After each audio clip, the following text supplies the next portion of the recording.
आप सभी को मेरी तरफ से जय माता दी।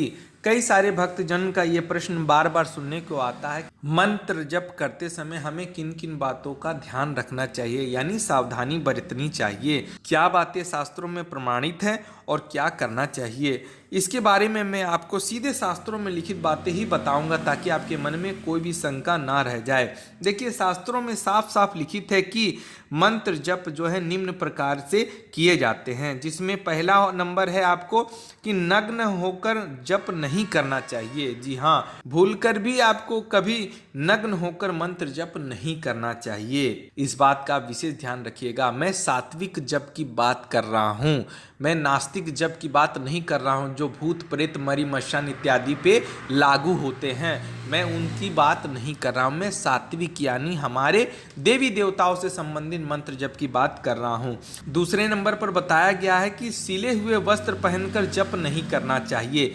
यानी कई सारे साधु संत आप देखते होंगे, अघोरी चाहे आचार्य लोग को आप देखते होंगे, तो लोग केवल वो वस्त्र लपेटे हुए होते हैं, उसमें सिलाई इत्यादि नहीं होती है। तो शास्त्रों में भी ये बात लिखित है कि सिले हुए वस्त्र पहनकर जप नहीं करना चाहिए।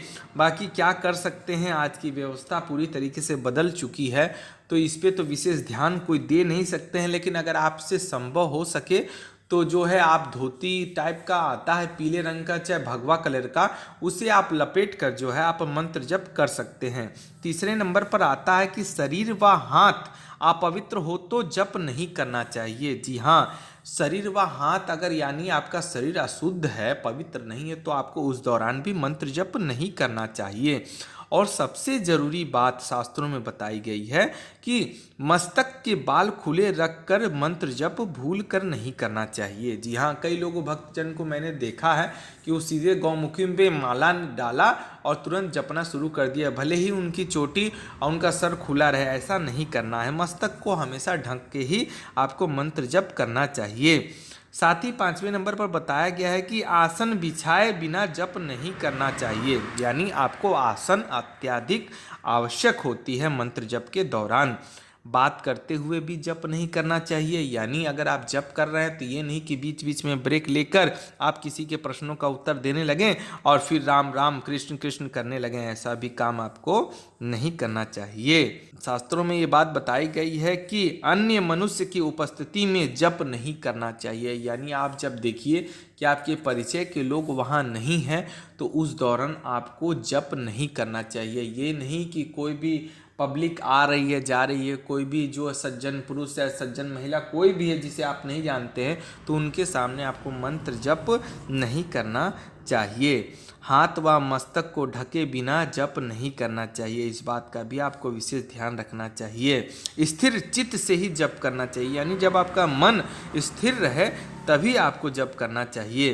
रास्ते चलते हुए व रास्ते में बैठकर भी जप नहीं करना चाहिए। ये नहीं कि कई सारे भक्तों को मैंने देखा है रास्ते में सफ़र कर रहे हैं उसी में जप कर रहे हैं, कहीं बैठ गए हैं तो वहीं जप करना शुरू कर दिया, ऐसा नहीं है। वो देवी देवता हैं, उनसे बढ़कर इस भूमंडल, इस पृथ्वी, इस महान लोक में कुछ भी नहीं है।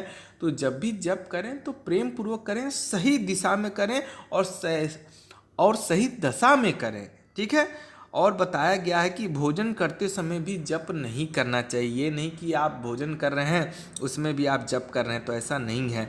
निद्रा लेते समय भी आपको जप नहीं करना है, यानी मैंने कई लोग को सुना है कि सोते सोते भी वो लोग जप करते हैं। अरे भाई, जप कोई मजाक थोड़ी है।